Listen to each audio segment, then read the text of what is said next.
Is that a bird or a dinosaur back from extinction? Meet the Shoebill Stork, nature's weirdest crossover between Jurassic Park and Sesame Street.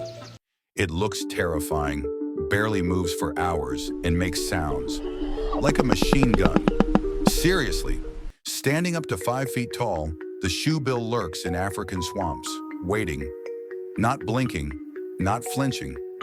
And then, wham! One lightning-fast snap and it's dinner time. Snakes, fish, even baby crocs. It bows before humans like royalty. But don't let the slow moves fool you. It's a cold-blooded killer in feathers. With its giant shoe-shaped bill and prehistoric stare, the shoebill is living proof dinosaurs never truly left. Would you dare face the dinosaur bird in the wild? Hit like if you're brave enough.